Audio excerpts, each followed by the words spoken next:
तो देखिए अब हमें घातांकीय रूप में करना है घात के घातांक।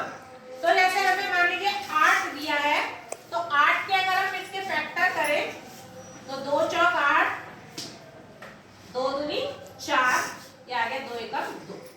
इस तरह से हमने 8 को क्या लिख लिया, 2 गुणा 2 गुणा 2।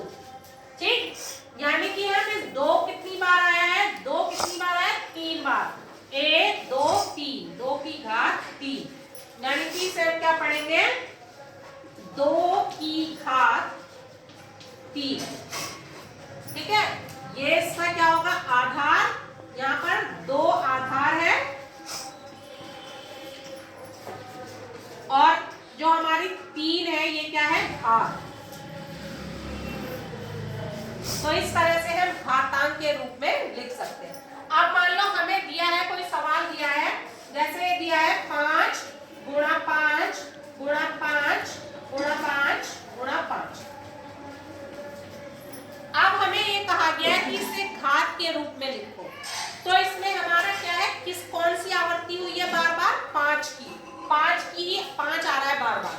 ठीक, तो 5 कितनी बार आ रहा है, तो 5 आ रहा है हमारा, तो 5 कितनी बार आ रहा है, 1 2 3 4 5।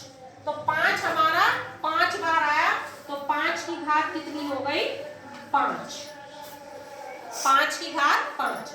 अगर हम इसी तरह से लिखें 4 गुणा 4 गुणा 4 गुणा 4 गुणा 4 गुणा 4 गुणा 4, इस तरह से हमने लिखा।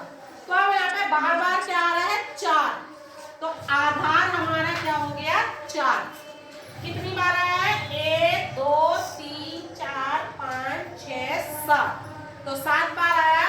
तो ये 4 की घात कितनी हो गई, 7। 4 की घात 7, यानी कि 4 7 बार आया। 4 हमारा क्या है, आधार, और 7 हमारा है घात। तो इसको या घात बोलेंगे, इसको आधार बोलेंगे। 4 की घात 7, तो ये हमारा हो गया घात रूप, और ये क्या हो गया हमारा, गुणा रूप। ठीक, अब मान लो हमें क्या दिया गया हो, हमें दिया है 3 की घात 5 दिया गया।